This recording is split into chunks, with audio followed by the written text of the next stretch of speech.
It's been raining for 4 days. Everything you planned is canceled. You're stuck inside. And you've already done the things, the laundry, the show, the snack, the other show. And now there's a gap. A genuine, empty, unstructured hour with nothing in it. Rain on the window. Nowhere to be.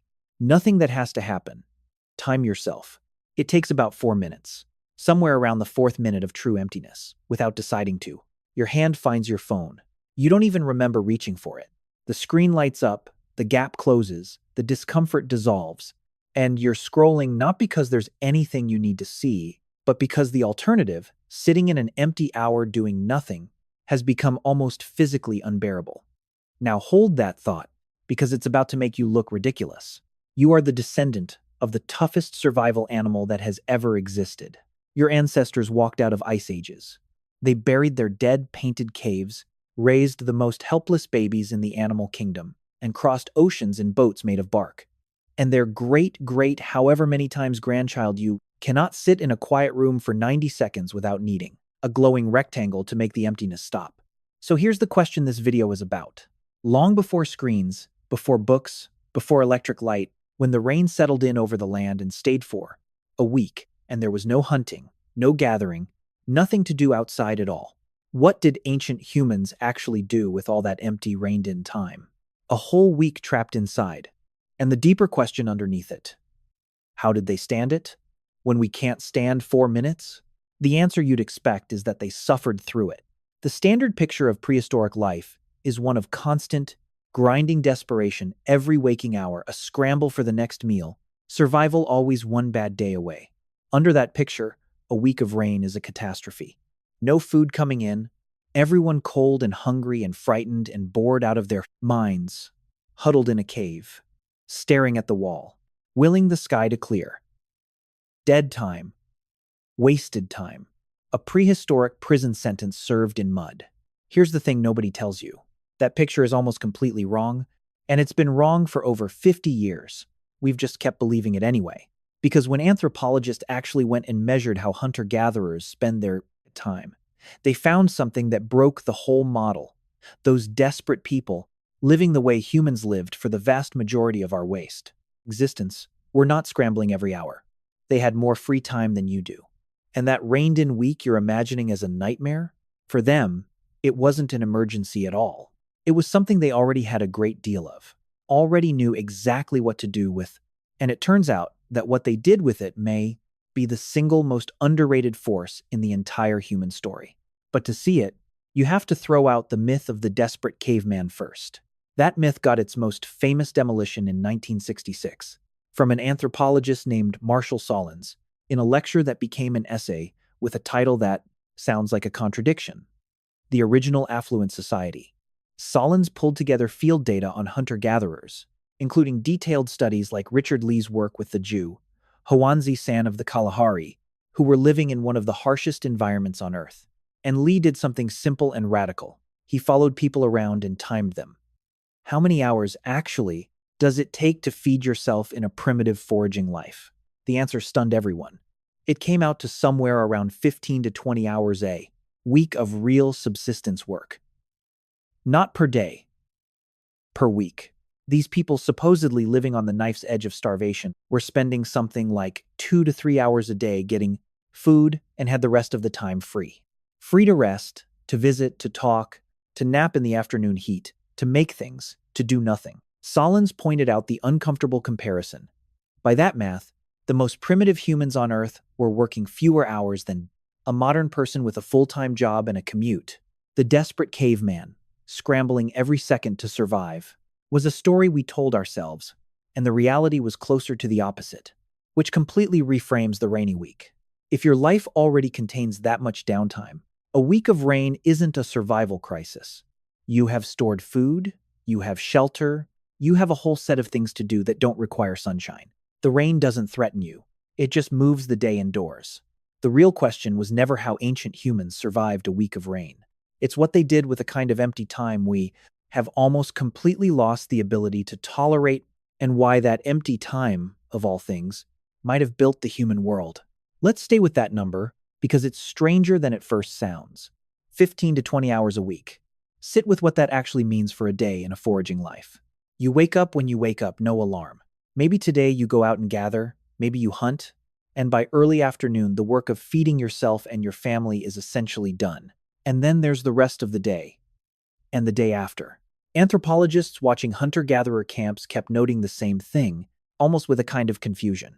People spent enormous amounts of time just sitting, resting, lying in the shade, talking for hours, sleeping when they felt like it, doing, by the standards of a modern productivity app, absolutely nothing. And here's the part that should stop you. They were completely fine. There's no evidence they were climbing the walls with boredom, no sense that all this empty time was a burden they were desperate to fill. The capacity to sit inside an unstructured hour and simply be in it content, unhurried, not reaching for anything, was just a normal part of being a human being. It was as basic as knowing how to walk.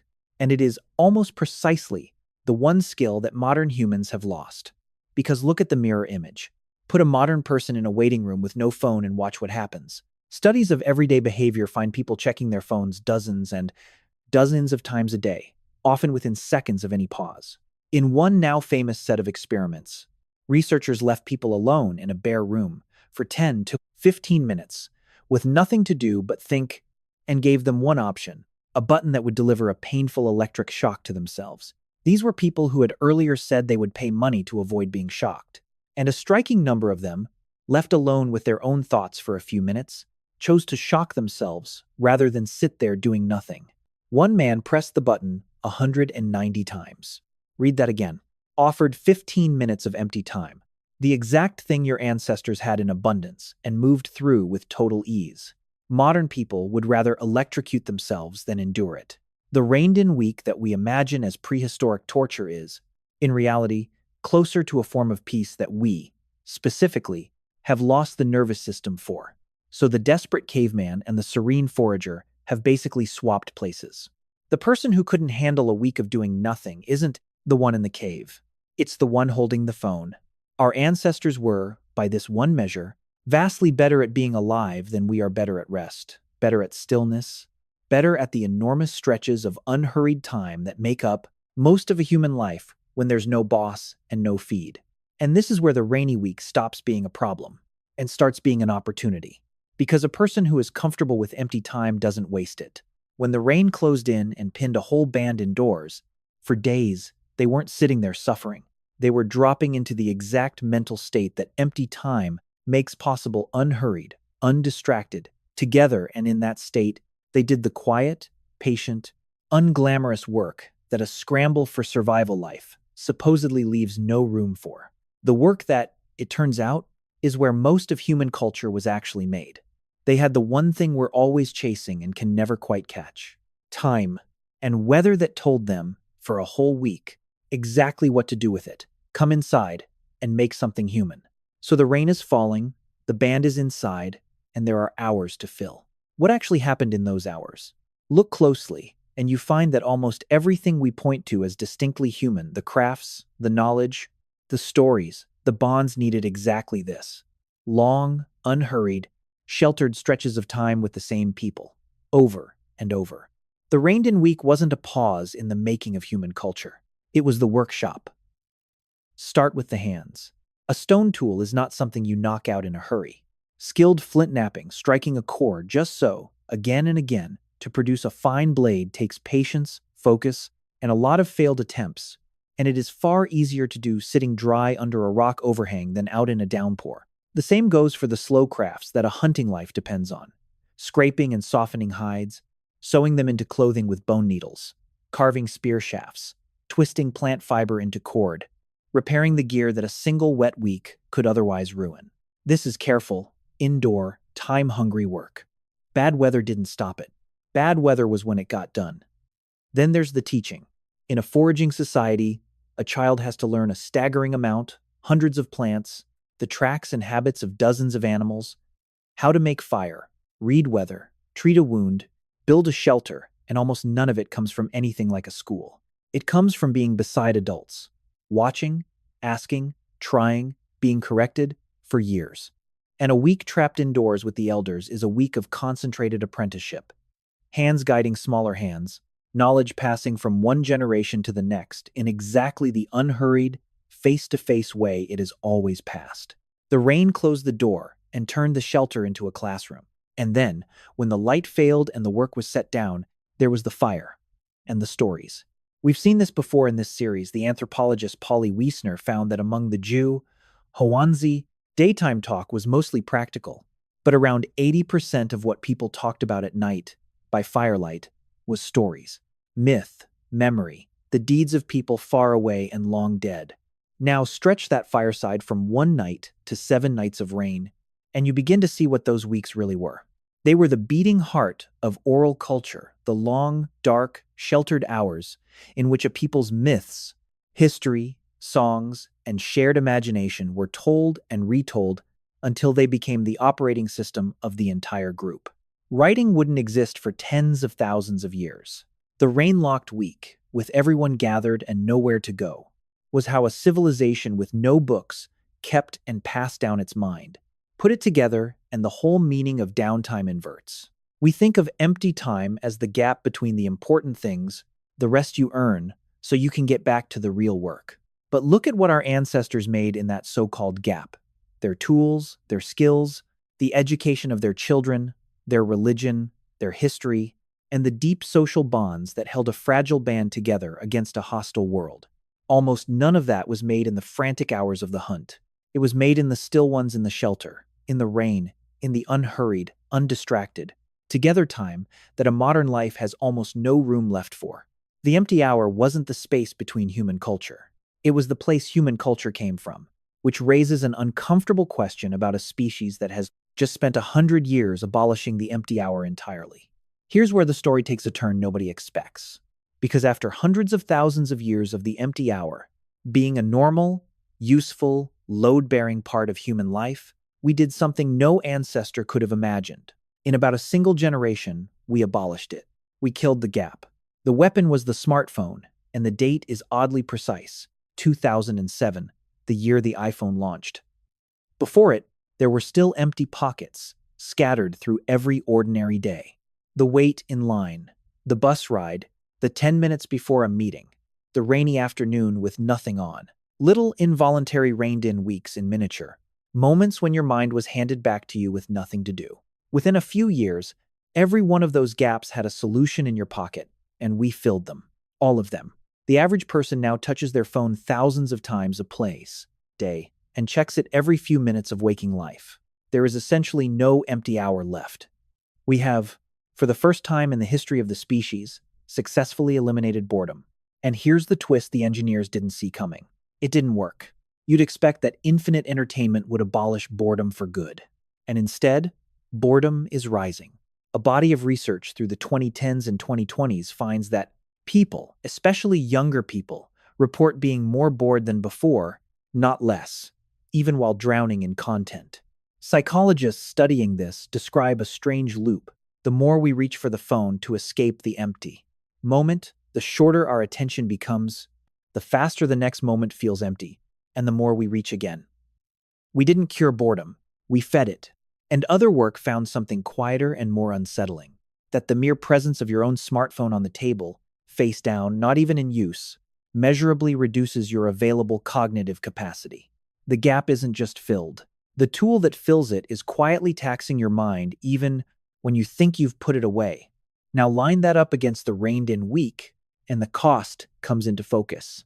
Our ancestors used empty time to make tools, teach children, tell the stories that held them together, and rest in a way that actually restored them. We have taken the exact same raw material, the unstructured hour, and fed it, every single time, into a device engineered to capture attention and sell it.